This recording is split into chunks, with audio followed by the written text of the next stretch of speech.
أعوذ بالله من الشيطان الرجيم. بسم الله الرحمن الرحيم. يا أيها الذين آمنوا اتقوا الله ولتنظر نفس ما قدمت لغد واتقوا الله إن الله خبير بما تعملون. ولا تكونوا كالذين نسوا الله فأنساهم أنفسهم أولئك هم الفاسقون. لا يستوي أصحاب النار وأصحاب الجنة أصحاب الجنة هم الفائزون. لو أنزلنا هذا القرآن على جبل لرأيته خاشعا متصدعا من خشية الله وتلك الأمثال نضربها للناس لعلهم يتفكرون. هو الله الذي لا إله إلا هو عالم الغيب والشهادة هو الرحمن الرحيم. هو الله الذي لا إله إلا هو الملك القدوس السلام المؤمن المهيمن العزيز الجبار المتكبر سبحان الله عما يشركون. هو الله الخالق البارئ المصور له الأسماء الحسنى يسبح له ما في السماوات والأرض وهو العزيز الحکیم. یہ سورہ الحشر کی آخری آیات ہیں. اس میں اللہ تعالیٰ نے اپنی صفات کا بیان کیا ہے، اپنی ذات کا کے بارے میں بتایا ہے، اور ایک ہی نقطے کے گرد یہ بیان گھومتا ہے کہ دیکھو انسانوں، تمہیں اپنی بندگی کے لیے پیدا کیا گیا ہے، تم صرف میرے ہو کے رہنا. میرے علاوہ اگر کسی اور کی طرف تم نے رخ کیا، شرک کیا میرے ساتھ، تو اللہ تو بہت ہی بلند و بالا ہے، اس کو کچھ فرق نہیں پڑے گا، مار تمہیں پڑے گی. اور اللہ کی رحمت کا یہ انداز دیکھو کہ بندوں کو بتا رہا ہے کہ میرے علاوہ کسی اور کی طرف گئے تو تمہیں مار پڑے گی. یہ بڑا عجیب انداز ہے کہ مالک ایسا ہے کہ جو بہت زیادہ دینے والا ہے، پوری کائنات کا وہ مالک ہے. وہ خود اعلان کرتا ہے کہ میرے بندوں مجھے پکارو، جب بھی تمہیں مشکل مصیبت آئے میں ہی تمہارا اکلوتا سہارا ہوں. اور مجھے پکارتے ہوئے تمہیں ذرا برابر شرم دامن گیر نہ ہونی چاہیے، بلکہ فخر محسوس کرو، خوشی محسوس کرو کہ تمہارا مالک اتنی طاقتوں والا ہے. تمہاری سب سے بڑی عزت یہ ہے کہ تمہارا مالک جو ہے وہ پوری کائنات کا مالک ہے. اس سے زیادہ تمہاری کوئی عزت نہیں ہونی چاہیے کہ تم اللہ کے بندے ہو، اور اس سے زیادہ تمہارے لیے کوئی فخر کی بات نہیں ہونی چاہیے کہ تمہارا رب بڑا ہی عظیم رب ہے. سبحان ربی الاعلیٰ، سبحان ربی العظیم. تو بتایا گیا کہ دنیا کی زندگی یہ امتحان کی زندگی ہے.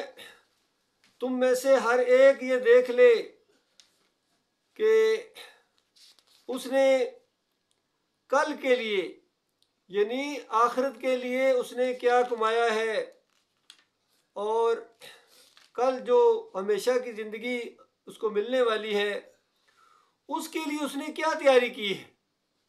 اس کا اس میں ذکر ہے. اور ایمانداروں کو خطاب ہے، ہر ایک سے خطاب نہیں ہے. ایمانداروں کو کہا جا رہا ہے یا ایھا الذین آمنوا اتقوا اللہ. پہلی بات تو یہ ہے کہ یہ جو تمہارے اندر اصلاح نہیں ہو رہی ہے یہ اس وجہ سے ہے کہ تم اللہ سے نہیں ڈرتے ہو. پرابلم یہ ہے.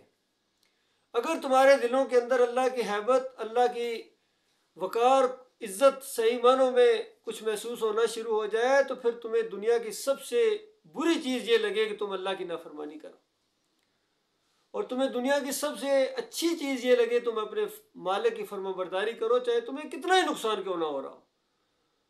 تو یہ مسئلہ ہے. پہلی بات تو یہ ہے کہ اللہ سے ڈرو، اس کو ہلکا نہ سمجھو، اللہ کے بیان کو، اللہ کے کلام کو ہلکا نہ سمجھو، اللہ کے حکموں کو ہلکا نہ سمجھو. ابھی تمہیں اللہ نظر نہیں آ رہا، اس لیے امتحان بالغیب کا ہے، اور اللہ کی باتیں تم تک پہنچائی جا رہی ہیں. اور یہ زندگی ہمیشہ کی زندگی نہیں ہے، یہ درس اسی طرح نہیں ہوتے رہیں گے، یہ اسی طرح یاد دہانیاں دنیا میں نہیں ہوتی رہیں گی. ایک وقت آئے گا وہ جو کل ہے وہ تمہاری آخرت ہے. اپنے سارے اعمال کو تم خود اپنی آنکھوں سے دیکھو گے اور اس خسارے کو بھی اپنی آنکھوں سے دیکھو گے. کئی مالک نے سورۃ العصر کے اندر بتایا کہ ساری انسانیت خسارے میں سوائے ان لوگوں کے جو ایمان خالص کریں، پھر عمل صالح کریں، پھر نیک حق بات کی تبلیغ کریں اور اس راستے میں جم جائیں، وہ اس خسارے سے بچیں گے. کہیں فرمایا ہم نے انسان کو بہترین مخلوق بنایا ہے، یہ بہترین مخلوق ہے ایمان اور عقیدے کی وجہ سے، توحید کی وجہ سے. اگر یہ اس کو اپنائے، اس کلمے کو مان لے، اس بات کو مان لے کہ اللہ کے علاوہ کوئی معبود نہیں ہے، تو یہ بہترین مخلوق ہے، اس سے اوپر کوئی مخلوق نہیں ہے. اور اگر اس کے اندر یہ ذرہ برابر کمی کرے، اس کے اندر یہ اللہ کا حق ہے کسی اور کو دے، کسی اور کی طرف رخ کرے، تو اس کے بعد اسفل السافلین بھی پھر یہی مخلوق بن جائے گی، یہ انسان. تو آپ سوچئے کتنے نازک جگہ پر ہم کھڑے ہیں. فرمایا وَلْتَنْظُرْ نَفْسٌ مَا قَدَّمَتْ لِغَدٍ، اس نے کل کے لیے، اور وہ کل جو ہے وہ ایک لمحے بعد بھی آ سکتا ہے، وہ ایسا کل ہے اس کے بعد پھر کوئی دوبارہ تمہیں موقع نہیں ملے گا. آج موقع ہے، بار بار یاد دہانی بھی کرائی جا رہی ہے، خود محسوس کرو کتنا اثر ہو رہا ہے تمہارے اوپر.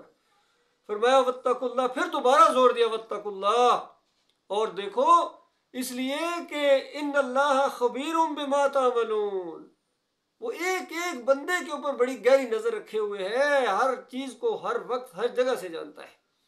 وہ تمہاری نیتوں سے واقف ہے، تمہارے ارادوں سے واقف ہے، تمہارے دل کے اندر جو خیالات آتے ہیں اس سے کہیں پہلے وہ اس سے واقف تھا کہ اس کے دل میں کیا خیالات. وہ ایسا مالک ہے، وہ آئندہ کے حالات بھی جانتا ہے، وہ موجودہ کے حالات بھی جانتا ہے، اور ماضی میں جو کچھ ہوا ہے آپ سے اس کو اس سے بھی بے خبر نہیں ہے.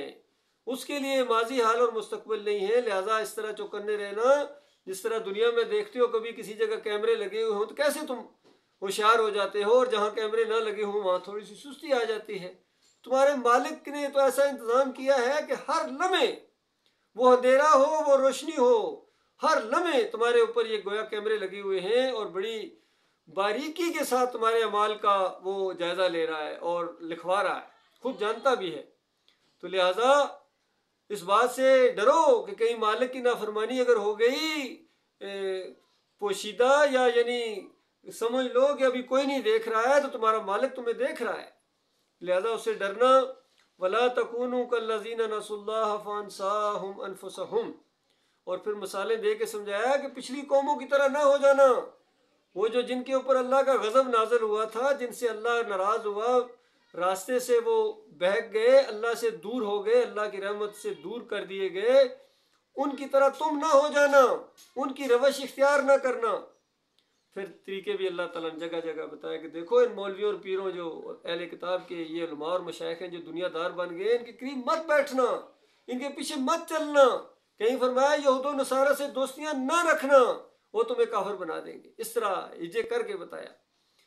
اور نیک لوگوں کی صحبت میں رہنا، اور خود نیک رہنا، تبلیغ کرتے رہنا حق بات کی، برائیوں سے منع کرنا، ہر وقت اللہ کا ذکر کرتے رہو، یاد رکھو اللہ تعالیٰ کو، وہ تمہیں یاد رکھے گا.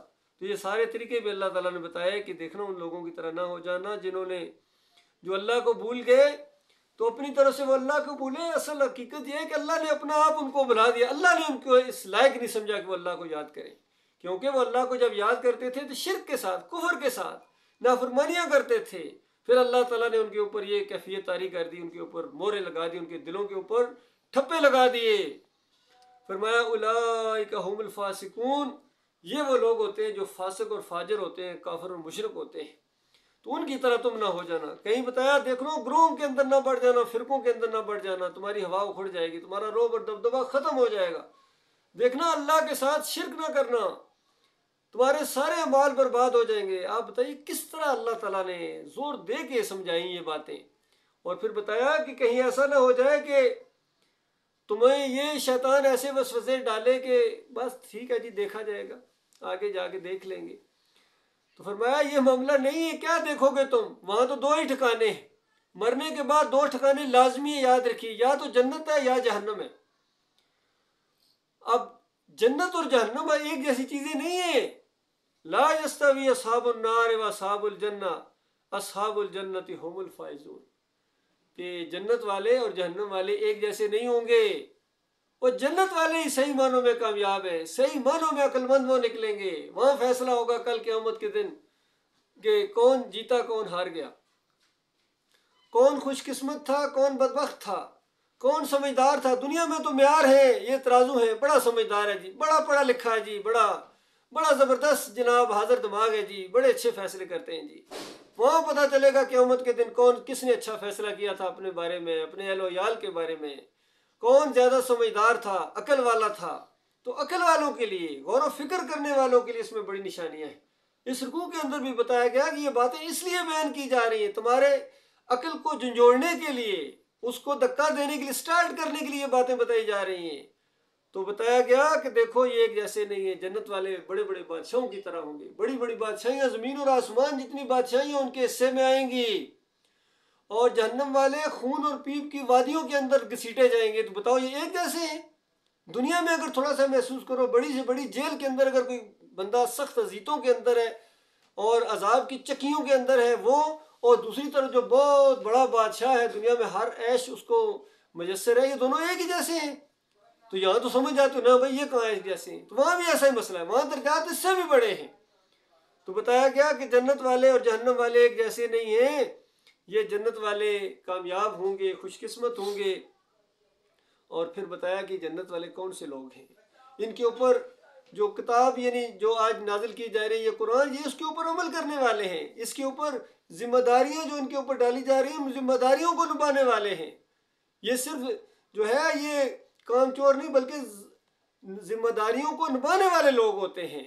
تو بتایا لو انزلنا ھذا القرآن علی جبل لرأیتہ خاشعا متصدعا من خشیۃ اللہ، کہ انسانوں تم کیا چیز ہو، یہ قرآن اگر اس کی ذمہ داری پہاڑوں پر ڈال دی جاتی، بڑے بڑے پہاڑ ہیں جن کو آج دن تک کوئی سر بھی نہیں کر سکا ہے، جن کے اوپر سے جہاز بھی گزرتے ہوئے ڈرتے ہیں کہ ایسے پہاڑ ہیں نیچے کھینچ لیں گے، تو ایسی سی چیزیں ہیں، ان کے اوپر اگر قرآن جیسی ذمہ داری ڈال دی جاتی تو یہ اللہ کے خوف اور اللہ کے حکم اس کے سامنے بالکل یہ پھٹ جاتے۔ یہ پہاڑ ایک ہلکا سا پردہ، ایک دفعہ اللہ نے ایک مثال کے طور پر بتایا کہ جب موسیٰ علیہ السلام نے کہا میرے مالک میں تجھے دیکھ، یہ محبت کی وجہ سے جس سے بات ہو رہی ہے اب اس کو دیکھنا چاہتا ہوں، فرمایا نہیں دیکھ سکتے ہو مجھے، اور سامنے پہاڑ دیکھو، اگر یہ اپنی جگہ قائم رہا، اس کے اوپر کچھ بھی نہ ہوا تو پھر تم مجھے دیکھ سکو گے۔ اور مالک نے ہلکی سی تجلی، ایک ہلکا سا گویا پردہ آگے سے نور کا ہٹایا، تو اس کے بعد ایسا زلزلہ آیا، موسیٰ علیہ السلام بے ہوش ہو گئے اور پہاڑ ریزہ ریزہ ہو گیا۔ اللہ کی ایسی عظیم ہستی ہے، بتاؤ اللہ کا ایسی شان والا ہے۔ تو بتایا یہ اگر پہاڑ کے اوپر نازل کیا جاتا ہے قرآن، اس کو ریزہ ریزہ کر دیتا۔ وَتِلْكَ الْأَمْثَالُ نَضْرِبُهَا لِلنَّاسِ لَعَلَّهُمْ يَتَفَكَّرُونَ۔ یہ مثالیں اس لیے بیان کیے جا رہے ہیں تاکہ عقل والے غور و فکر کریں، اپنی ذمہ داریوں کو پہچانیں، دنیا اور آخرت کے فرق کو پہچانیں، خود محسوس کریں کہ وہ کہاں کھڑے ہیں، دنیا کے لیے کتنی محنتیں ہو رہی ہیں، کتنی فکر ہے، کتنی دوڑ دھوپ ہے، اور بیوی بچے بھی ساتھ دے رہے ہیں، لیکن آخرت کے لیے کتنی فکر ہے بتاؤ، اپنے لیے، اپنے بیوی بچوں کے لیے کیا وہاں کے لیے کما کے، کل کے لیے کیا کمایا ہے یہ سوچو، اپنے مال کے اوپر غور کرو اور نظر ثانی کرو، کوتاہیاں ہوئی ہیں اپنے مالک سے معافی مانگ لو، ایک ہلکا ایک لمحے کی بات اپنے مالک سے معافی مانگ لو، پچھلی ساری کوتاہیاں ایسے ہو جائیں گی جیسے ہوئی کوئی نہیں، اندازہ لگائی۔ حدیث کے اندر آتا ہے گناہ سے توبہ کرنے والا ایسا ہے جیسے اس نے گناہ کیے ہی نہیں ہے۔ تو یہ چیزیں ہیں جو اللہ کے دین سے غفلت، اس سے بھی بڑا کوئی گناہ ہو سکتا ہے کہ اللہ کے لیے اللہ کے حکموں کو پیچھے کر دیا جائے اور باقی حکموں کو آگے کر دیا جائے؟ یہ کوئی معمولی گناہ ہے؟ یہ کوئی اندازہ لگا سکتا ہے اس کوتاہی کا؟ اس کوتاہی سے بھی اللہ تعالیٰ سے معافی مانگی جائے کہ مالک پہلے جو کوتاہیاں ہوئی ہیں اس سے درگزر فرما، آئندہ میں جب تک یعنی میں زندہ ہوں اپنے ارادوں کو مضبوط کرو، کیونکہ اللہ کے راستے میں جہاد کرنا ہے، اللہ کے دین کو غالب کرنے کے لیے تھگو دو کرنی ہے، باقی یہ صرف نماز روزے اور ان کے اوپر نہ جانا، یہ تو کرنے ہی کرنے ہیں، اور یہ تو جو ہے یہ تو فرائض ہیں۔ اور اس انداز سے جب کفر و شرک پھیلا ہوا ہو، ہر طرف اللہ کی نافرمانی ہو رہی ہو اور مومن آرام سے بیٹھ جائیں، تو وہ حدیث بھی اپنے ذہن میں رکھیے، ایک بستی کے اوپر اللہ تعالیٰ نے عذاب کا فیصلہ کیا اور جبریل علیہ السلام سے کہا اڑ دو اس کو نافرمانوں کو، تو جبریل علیہ السلام نے کہا یا اللہ تیرا ایک بندہ ایسا ہے جو پلک جھپکنے کے برابر بھی تیری نافرمانی نہیں کرتا ہے، بتائیے انفرادی طور پر، کتنا زبردست وہ اللہ کا فرم بردار تھا. مالک فرماتا وہاں سے شروع کرو، کیونکہ اس کے ماتھے پر کبھی بل نہیں پڑا تھا میری نافرمانیوں اور میری یعنی ان چیزوں کو دیکھ کے اس کو ذرا غیرت نہیں آتی تھی، ایمانی غیرت، اس کو بھی رگڑ دو. تو اس انداز سے معاملہ اللہ کے بندو ڈرنا چاہیے اللہ تعالیٰ سے. یہ صرف کہنے سننے کی باتیں نہیں ہیں، یہ حقیقی باتیں ہیں. اگر ہم نے اللہ کے دین کے تقاضے پورے نہ کیے تو یاد رکھنا اللہ تعالیٰ نے پہلے کہہ دیا تھا کہ دیکھو اگر تم دین کے تقاضے نہیں پورے کرو گے اللہ تعالیٰ تمہاری جگہ کسی دوسری قوم کو لے آئے گا، دوسروں کو اٹھائے گا. تو کیا ابھی ماضی قریب میں یہ معاملات نہیں ہوئے ہیں؟ یہ عزت دی تھی اللہ تعالیٰ نے عربوں کو. نبی علیہ السلام نے توحید کی دعوت اٹھائی، قرآن کے ذریعے جہاد کیا، اور عربوں کو جو عزت ملی تھی وہ اس دین کی وجہ سے ملی تھی، ایمان کی وجہ سے ملی تھی. یہ کسی علاقے کی وجہ سے نہیں تھی کہ یہ مکی ہیں اور یہ مدنی ہیں، بلکہ اس توحید کی وجہ سے. اسی وجہ سے عمر بن خطاب رضی اللہ تعالیٰ عنہ نے یہ کتاب کو لہرا کے دکھا کے کہا کہ دیکھو میں گواہ ہوں، میں نے سنا ہے نبی صلی اللہ علیہ وآلہ وسلم سے. فرمایا ان اللہ یرفع بہذا الکتاب اقواما، کہ اللہ تعالیٰ اس کتاب کے ذریعے لوگوں کو، قوموں کو اٹھاتا ہے اور اس کو نہ ماننے کی وجہ سے کراتا ہے. دیکھو پوری طرح یہ بات سامنے آ گئی. گویا یہ تعلیم دے رہے تھے عمر بن خطاب رضی اللہ تعالیٰ عنہ کہ اس کتاب کی وجہ سے جب تک اس کے اوپر قائم رہو گے، اس کے مطابق اس کے پیچھے چلو گے، یہ نہیں صرف دعاؤں کے لیے یا اللہ اس قرآن کو ہمارا نور بنا دے، امام بنا دو. امام بناؤ نا، امام بنانے کے لیے تیار، اس کو پیچھے کر دیا ہے. آپ نے اپنی باتیں چلاتے ہو، اپنے اکابرین کی باتوں کو چلاتے ہو، اپنی مولوی کی بات کو آگے رکھتے ہو، قرآن کو پیچھے کر دیتے ہو، تمہارے اوپر کوئی اثر ہی نہیں ہوتا اللہ کی کتاب کا. تو اس کے بعد دعاؤں کا کیا معاملہ ہے پھر تمہارا؟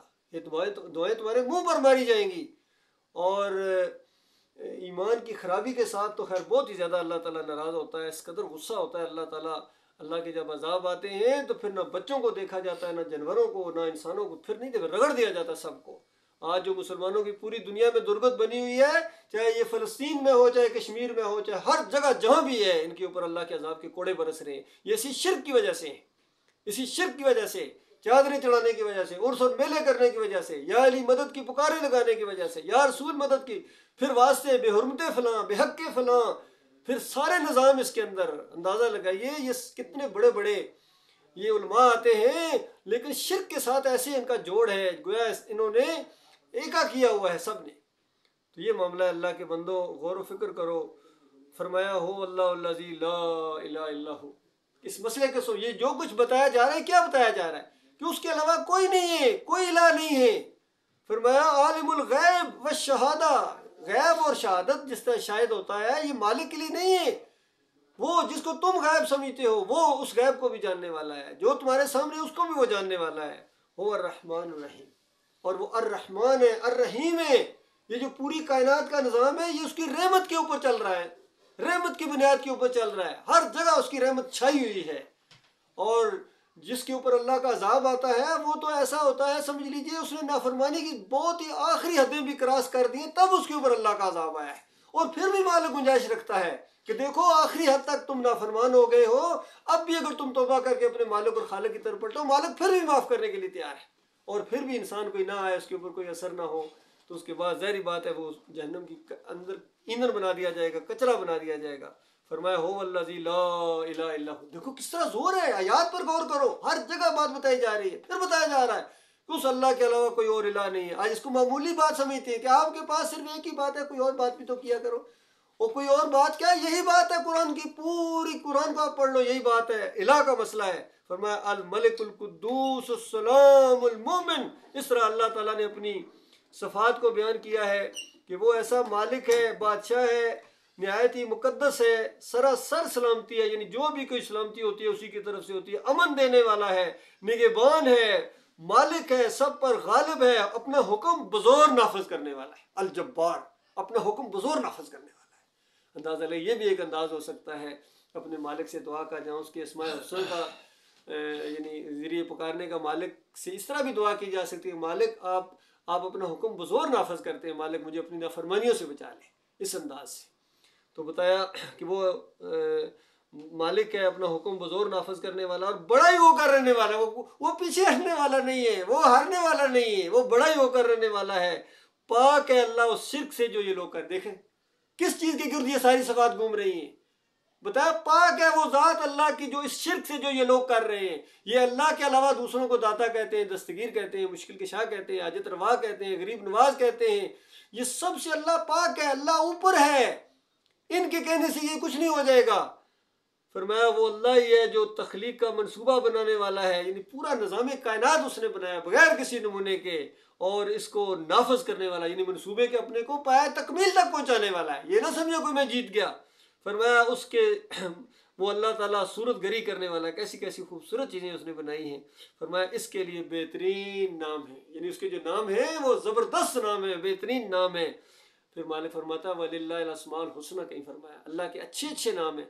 فَادْعُوهُ بِهَا، ان کے ذریعے پکارو اللہ تعالیٰ کو. رزق چاہیے الرزاق کہو، مغفرت چاہیے غفور الرحیم کہو، اولاد چاہیے الوہاب کہو اس کو. اور یہ جو دوسروں کو کہا جاتا ہے کہ فلاں کے ذریعے، یا اللہ اپنے حبیب کے صدقے، پنجتن پاک کے صدقے، فلاں کے صدقے، یہ صوفیوں نے سلسلہ شروع کیا تھا کفر و شرک کا، یہ اللہ کو گالی ہے، شرک ہے یہ. تو اللہ کے ناموں کے ساتھ اس کو پکارنا چاہیے. اس کے بہترین نام ہے. ہر چیز جو آسمانوں میں ہے یا زمین میں ہے، فرمایا اسی کی تسبیح کر رہی ہے، اسی کی تسبیح. پوری کائنات، ہم اس کی تسبیح کو سمجھتے نہیں ہیں، پوری کائنات اس کی تسبیح کر رہی ہے. اگر اس طرح ہمیں اللہ تعالیٰ بنا دیتا تو پھر یہ شرک ہوتا ہی نہ، یہ کرتا ہی نہ انسان. لیکن اس مخلوق کو، جنوں کو اور انسانوں کو اللہ تعالیٰ نے اختیار دیا ہے کہ چاہ تو اس کو، اللہ کو، اپنے مالک کو اس لائق سمجھو، اس کی بندگی کرو، بن دیکھے اس سے ڈرو، اس کے حکم کو سب حکموں سے اوپر مانو. دنیا میں کتنے حکم ہوتے ہیں، بادشاہ کا حکم ہے، علاقے کے کسی گورنر کا حکم ہے، ادارے کے کسی سربراہ کا حکم ہے، کس طرح فوراً سرنڈر ہو جاتے ہو اور جرت نہیں کر سکتے اس نافرمانی کرنے کی. لیکن کائنات کے مالک کا کوئی حکم آپ کے اوپر اثر نہیں کرتا ہے. تو اس طریقے سے بتایا کہ اپنے مالک اور خالق وہ زبردست ہے، حکیم ہے، دانا ہے. اس نے یہ جو منصوبہ بنایا ہے وہ بڑی حکمت کے اوپر ہے. چند لمحے بھی نہیں گزریں گے یہ معاملہ ختم ہو جائے گا، دنیا کو کوٹ کے برابر کر دیا جائے گا. بڑے بڑے منصوبے جو انسان بنا رہے ہیں، بڑی بڑی بلڈنگیں بنا رہے ہیں، ان کے اندر ایک بال برابر کوئی ذرا سی نقص آ جائے تو اس کے بعد اس کو ٹھیک کرنے کے لیے کتنے پیسے لگائے جاتے ہیں. لیکن کوئی پتہ نہیں کس بم کے لیے تیار ہو رہے ہیں. چند لمحوں کے بعد ایسی ایسی بمباری ان کے اوپر ہوتی ہے. فلسطین کی مثالیں، غزہ کی وہ جو ہو رہے ہیں، سب کچھ آپ کے سامنے. عراق کے اوپر کیا ہوا، لیبیا کے اوپر، اس میں افغانستان کے اوپر، اور اس سے پہلے ہوتا رہا ہے. اس سے پہلے جنگیں جو ہوئی ہیں، پہلی جنگ، دوسری بڑی جنگ، اور ابھی جو تیسری آ رہی ہے وہ تو بالکل سب سے بڑی ہوگی، بہت بڑی تباہی لانے والی. اللہ کے بندو یہ سب کچھ ہونے والا ہے، یہ اللہ تعالیٰ نے بتا دیا ہے. قرآن کے اندر بھی، حدیث کے اندر اس کی تشریح ہے. لہذا ضرورت اس بات کی ہے کہ ہم اپنی پرانی کوتاہیوں کو اللہ سے معافی مانگیں اور بالکل زیرو سے گویا سٹارٹ کریں، دوبارہ سٹارٹ کریں. مالک اس سے پہلے جو بھول ہو گئی ہے مالک معاف کر دے، اور آئندہ ہم اپنی حد تک کوشش کریں گے مالک ہمیں استقامت عطا فرما، ہمارے لیے وسائل پیدا کر دے مالک، اور علم سے نواز مالک، اور جو تیرا دین ہے اس کو غالب کرنے کے لیے ہمیں جو ہے توفیق عطا فرما، ہمیں ہمت عطا فرما. ہم تھوڑے ضرور ہیں، تعداد میں کمی ہے، ہر چیز میں کمی ہے، لیکن مالک ہمارے ارادے مضبوط ہیں، اور یہ بھی تیری وجہ سے. تیرا احسان ہے، یہ تیرے احسان کی ایک علامت ہے کہ ہم کفر و شرک سے نکلے ہیں اور پھر اس کے اوپر جم جانے کا ارادہ رکھتے ہیں. کبھی ہمیں ذہنی مروبیت نہیں ہوئی دوسروں کی تعداد سے، دوسروں کے وسائل سے، دوسروں کے بڑے بڑے روب اور دبدبے ہمارے اوپر اثر نہیں کرتے ہیں، اور یہ بھی اللہ کا احسان ہے. اللہ تعالیٰ اس کے اوپر قائم رکھے، اور مالک مخلص و باصلاحیت ساتھی ہمیں عطا فرمائے تاکہ اللہ کا دین دنیا کے اوپر غالب ہو. دیکھو مالک تو ایک اشارے کے اوپر اس کو غالب کر سکتا ہے. مالک کا صرف ارادہ ہی کافی ہے ان سب کے دل پھیرنے کے لیے یا ان کو تباہ و برباد کرنے کے لیے. لیکن مالک کا یہ منصوبہ اس طریقے سے نہیں ہے. مالک کا منصوبہ یہ ہے کہ یہ دونوں کو، حق اور باطل کو دکھایا جائے گا. پھر لوگ اختیاری طور پر اگر میرے اوپر بھروسہ کر کے توکل کر کے آگے اٹھیں، میں ان کی مدد کروں گا. ان کو میری مدد کے اوپر پورا بھروسہ رکھنا چاہیے، اور اس راستے کے اندر اگر ان کو موت آ جائے تو یہ سب سے گویا ان کی بہترین بات ہے، ان کی گویا لاٹری نکل آئے، اسی وقت جنت الفردوس میں پہنچ جائیں گے. اللہ کے بندو یہ کچھ ہونے والا ہے. اللہ تعالیٰ ہمارے دلوں کو مضبوط رکھے. یا مقلب القلوب ثبت قلوبنا علی دینک، یا مصرف القلوب صرف قلوبنا علی طاعتک. اللهم ربنا لا تزغ قلوبنا بعد إذ هديتنا وهب لنا من لدنك رحمة إنك أنت الوهاب.